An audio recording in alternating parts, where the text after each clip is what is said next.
আসসালামু আলাইকুম। তো আশা করি নিশ্চয়ই সকলেই ভালো আছেন। আমি চাই আপনারা সবসময় ভালোর দলেই থাকুন। তো আপনারা অনেকেই কমেন্ট সেকশনে নেইমার জুনিয়রকে নিয়ে প্রশ্ন করেছেন যে নেইমার জুনিয়র তো ইতিমধ্যে আল হিলালের ট্রেনিং গ্রাউন্ডে ফিরেছে, তাহলে কি নেইমার জুনিয়র পরবর্তী ম্যাচটা খেলবে কিনা এটা জানতে চেয়েছিলেন। তো আমরা ওই বিষয়টা নিয়ে কথা বলবো। তার আগে ব্রাজিলিয়ান প্লেয়ারদের কিছু আপডেট আপনাদেরকে জানিয়ে দিই। আপনারা জানেন যে গতকালকে বেশ অনেকগুলো ব্রাজিলিয়ান প্লেয়ার তাদের নিজ নিজ ক্লাবের হয়ে খেলতে নেমেছিলেন, যেখানে একটা ম্যাচে বার্সেলোনার হয়ে দুর্দান্ত একটা গোল করেছে রাফিনহা, একটা গোল করেছে আর্সেনালের হয়ে গাব্রিয়েল ম্যাগালেস, যিনি ডিফেন্ডার। তো আমরা এই বিষয়গুলো নিয়ে আগে টুকিটাকি কথা বলি। প্রথমত আমরা আসি বার্সেলোনার রাফিনহার দিকে। দেখুন, রাফিনহা বর্তমানে যেই ফর্মে আছে, তিনি যেভাবে একের পর এক গোল প্লাস অ্যাসিস্ট করতেছেন, সেই অনুযায়ী বলাই যায় যদি বার্সেলোনা এই সিজনে এবারের মৌসুমে যদি দুটা তিনটা ট্রফি জিততে পারে, তাহলে রাফিনহাকে আপনি ব্যালন ডিওরের শর্ট লিস্টের তালিকায় দেখতে পারবেন। যদিও বার্সেলোনার রিসেন্ট পারফরমেন্সটা তেমন একটা ভালো না, তারা লা লিগাতে একের পর এক পয়েন্ট লুজ করতেছে। সো এটা নিয়ে পরবর্তীতে অন্য কোনো একটা ভিডিওতে কথা বলবো, বাট এখন আমরা রাফিনহাকে নিয়ে কথা বলি। দেখুন, গতকালকে বার্সেলোনা যখন পিছিয়ে পড়েছিল ম্যাচের 49 মিনিটে, তখন ম্যাচের 61 মিনিটে এসে রাফিনা যে গোলটা করেছে, একেবারে চোখ ধাঁধানো, চোখে লাগিয়ে থাকার মতো। মানে আপনি গোলটা দেখলে বুঝতেই পারবেন না যে তিনি রাফিনহার মতো একজন প্লেয়ার এত দ্রুত গতিতে শুট নিতে পারে, যেটাকে আপনি ফুটবলের ভাষায় রাইজিং শুট বলতে পারেন। মানে জাল ছিঁড়ে যাওয়ার মতো এমন একটা শুট নিয়েছেন। তো আপনি যদি ওই সিচুয়েশনটা দেখেন, তাহলে দেখতে পারবেন যে রাফিনহার সামনে 4 থেকে 5 জন প্লেয়ার রয়েছে। সো এই 4 থেকে 5 জন প্লেয়ারের ভিড় থেকে যে শুটটা নিয়েছেন, ওই শুটটার প্রশংসা অবশ্যই আপনাকে করতে হবে। যদি আপনি এই শুটটার প্রশংসা না করতে পারেন, তাহলে রাফিনহার প্রতি অন্যায় হয়ে যাবে। সো অবশ্যই রাফিনহার এই শুটটার প্রতি আপনার সম্মান দেখাতে হবে। যেই লেভেলে শুটটা নিয়েছেন, যেভাবে তিনি গোলটা করেছেন, যেভাবে তিনি বার্সেলোনাকে মেসি ফেরার ইঙ্গিত দিয়েছেন, সেই অনুযায়ী রাফিনহার এই ম্যাচটাতে যে ইম্প্যাক্ট, সেই ইম্প্যাক্টটা কিন্তু কেউ অস্বীকার করতে পারবে না। এখন আপনি যদি বার্সেলোনার প্রতিটি প্লেয়ারের রেটিং আর রাফিনহার রেটিংটাকে একসাথে করেন, তাহলে দেখবেন যে বিরানির মধ্যে একটা এলাচি পড়ে রয়েছে। রাফিনহা হয়ে গেছে এলাচি, বাকিরা হয়ে গেছে বিরিয়ানি। এখন আপনি বলতে পারবেন রাফিনহা তো এত ভালো করেছে, তাহলে আপনি রাফিনহাকে কেন এলাচি বললেন? দেখুন, বাকি যে প্লেয়ার গুলার রেটিং আপনারা এখন দেখতে পারতেছেন, প্রায় সকলের রেটিং কিন্তু প্রায় সেম সেম। বাট রাফিনহার রেটিংটা দেখতেছেন, বার্সেলোনা এই ম্যাচটাতে হারছে, হারার পরেও রাফিনহার রেটিং সবচেয়ে বেশি। এটার কারণ হচ্ছে তিনি যে গোলটা করেছেন, ওইটা একটা রিজন। আর দ্বিতীয় রিজন হচ্ছে ফ্রি কিকে তিনি যে শুটটা নিয়েছেন, ওই শুটটা যদি গোল হয়ে যেত, তাহলে তো কোনো কথাই ছিল না, বার্সেলোনা ম্যাচে ফিরতে পারতো। ওই শুটটা গোল হয়নি, ওই শুটটা কিন্তু ফিরিয়ে দিয়েছিল প্রতিপক্ষের গোলকিপার। এছাড়াও কিন্তু বেশ ভালো কয়টা শুট নিয়েছেন, গোলকিপার কখনো ফিরিয়ে দিয়েছেন।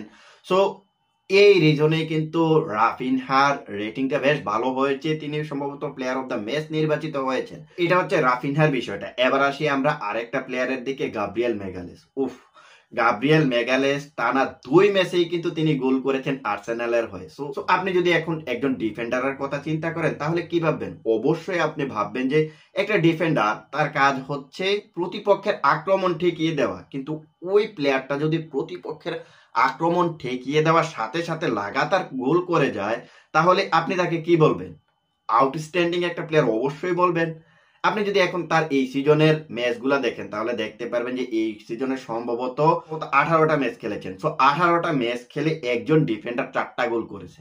আপনি ভাবতে পারেন ডিফেন্ডার হয়ে 4টা গোল। এখন আমরা যদি তার গোলটার কথা বলি, তাহলে দেখতে পারবো যে ম্যাচের মাত্র 10 মিনিটে তিনি আর্সেনালকে লিড এনে দিয়েছেন। ওই কর্নার কিক থেকে বুকায়ো সাকা যেই শুটটা নিয়েছেন, ওইখান থেকে হেডে একটা গোল করেছেন। সো এই হেডে গোল করা যেন এখন গাব্রিয়েল ম্যাগালেসের জন্য প্রতিনিয়ত রুটিন হয়ে গেছে। এখন কেন বলেছি এই কথা? দেখুন, গত ম্যাচটাতেও কিন্তু তিনি চ্যাম্পিয়ন্স লিগের গত ম্যাচটাতেও তিনি এমন একটা গোল করেছেন, হেড দিয়ে গোল করেছেন। সো এই টানা 2 ম্যাচেই কিন্তু তিনি গোল করেছেন। সো এখন আপনি যদি বর্তমানে আর্সেনালের বেস্ট ডিফেন্ডার খুঁজতে যান, শুধু আর্সেনাল নয়, প্রিমিয়ার লিগ এবং কি রাইট নাও ওয়ার্ল্ডের যদি বেস্ট ডিফেন্ডার খুঁজতে যান, তাহলে অবশ্যই অবশ্যই অবশ্যই গাব্রিয়েল ম্যাগালেসের নামটা কিন্তু 1 থেকে 5-এর কাতারে অবশ্যই থাকবে। এখন আর্সেনালের এই ডিফেন্ডার যে পরিমাণ ফর্মে আছে, সেই ফর্মের একমাত্র সূত্র হচ্ছে তার ইনজুরি। দেখুন, গত ম্যাচটাতেও তিনি ইনজুরি নিয়ে কিন্তু মাঠ ছেড়েছিলেন। এটা অবশ্য অনেকেই জানে না যে তিনি ইনজুরির রিজনে মাঠ ছেড়েছেন।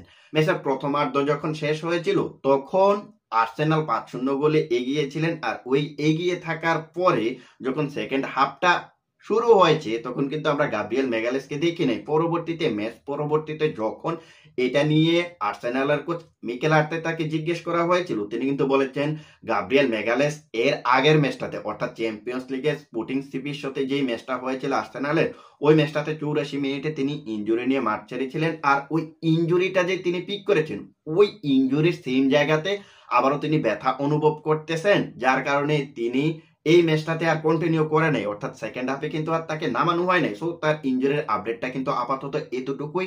আসলে তার ইনজুরিটা সিরিয়াস না নর্মাল সেটা কিন্তু এখনো বলা যাচ্ছে না, কারণ এটা সম্পর্কে এখনো আপডেট আসেনি। এখন তার যে ইনজুরিটা সেটা আমার কাছে মনে হয় না যে গুরুতর, কারণ দেখুন আর্সেনাল যখন 5-0 গোলে এগিয়ে গেল তখন ম্যাচের হাফ টাইম, সো ভাবলেন যে আমাদের তো সামনেও ম্যাচ রয়েছে, সো ওই ম্যাচগুলো কন্টিনিউ করতে হলে আমাদেরকে পয়েন্ট ক্লেম করতে হলে অবশ্যই গাব্রিয়েল ম্যাগালেসকে দরকার। সো তিনি যেহেতু ডিসকমফোর্টে আছেন আর আর্সেনাল যেহেতু মোটামুটি ভালো একটা শেপে ছিল, তাই হয়তোবা তাকে উঠিয়ে নিয়ে এখানে নতুন একজন ডিফেন্ডারকে নামানো হয়েছে। সো তার ইনজুরিটা এত বেশি গুরুতর বলে আমার কাছে মনে হয় না। এবার আসি নেইমার জুনিয়রের দিকে। দেখুন নেইমার জুনিয়র গত মাসের 4 তারিখে একটা হ্যামস্ট্রিকের ইনজুরি নিয়ে মাঠ ছেড়েছিলেন এএফসি চ্যাম্পিয়ন্স লিগে খেলতে সময়। ওইখানে তার যে রিপোর্টটা এসেছিল মেডিকেল রিপোর্টটা, ওইখানে কিন্তু বলা হয়েছে তিনি 4 থেকে 6 সপ্তাহ পরে মাঠে ফিরবেন। সো এটা হচ্ছে তার মাঠে ফেরার একটা ডেট মানে ধারণা করা হচ্ছে। সো ওই ডেটের আগে তিনি এখন বর্তমানে আল হিলালের ট্রেনিং গ্রাউন্ডে যোগ দিয়েছেন। এখন এই ট্রেনিং গ্রাউন্ডের ছবিগুলো দেখে আপনারা অনেকে বলতেছেন তাহলে কি নেইমার জুনিয়র পরবর্তী ম্যাচটা খেলতেছে, বা এটা পসিবল না। কেন পসিবল না? দেখুন আপনাদেরকে একটা কথা ক্লিয়ার ভাবে বলে দেই, প্লেয়াররা অনুশীলনে ফিরেছে মানে এই নয় যে তিনি পুরাপুরি ফিট। প্লেয়াররা অনুশীলনে ফিরেছে মানে এই নয় যে তিনি পরবর্তী ম্যাচটা খেলবেন। দেখুন প্লেয়াররা অনুশীলনে যখন ইনজুরি থেকে রিকভারি করে মাঠে ফেরার আগে কিন্তু তাদের ফিটনেসের যেই পরীক্ষাটা সেটা দিতে হয়। সো নেইমার জুনিয়র এখন ফিটনেসের যে পরীক্ষাটা সেটা দিচ্ছে। তারপর হচ্ছে তার যেই ফিজিক্যাল ফিটনেস, তার ম্যাচ ফিটনেস, এগুলা ফিরে পাওয়ার জন্য তিনি ওই মাঠে ফেরার আগে 8 থেকে 10 দিন আগেই তিনি অনুশীলনে যোগ দিয়েছেন। সো তিনি অনুশীলনে যোগ দিয়েছে মানে এটা আমাদেরকে ধরে নিতে হবে না যে তিনি পরবর্তী ম্যাচটা খেলতেছেন। দেখুন নেইমার জুনিয়র যখন এসিএল ইনজুরিতে পড়লেন তখন 6 মাস পরেই কিন্তু তিনি কি করলেন, তিনি মাঠের অনুশীলনে ফিরলেন। তো তখন থেকে এরপরের পরবর্তী 4 থেকে 5 মাস পর্যন্ত তিনি মাঠে অনুশীলন করেছেন। সো আপনি ওই জিনিসটা চিন্তা করুন তো, যেখানে নেইমার জুনিয়র 6 মাস পরে ইনজুরি থেকে ব্যাক করে মাঠে অনুশীলন করেছে, টানা 5 মাস 6 মাসের মতো অনুশীলন করে এরপরে তিনি আল হিলালের হয়ে মাঠে নেমেছেন। ওই জিনিসটা যদি চিন্তা করেন তাহলে এবারের যে সিনারিটা, এই সিনারিটা থেকেও কিন্তু আপনাদেরকে বুঝতে হবে যে নেইমার জুনিয়র অনুশীলনে ফিরেছে মানে এই নয় যে তিনি পরবর্তী ম্যাচটা খেলতেছেন।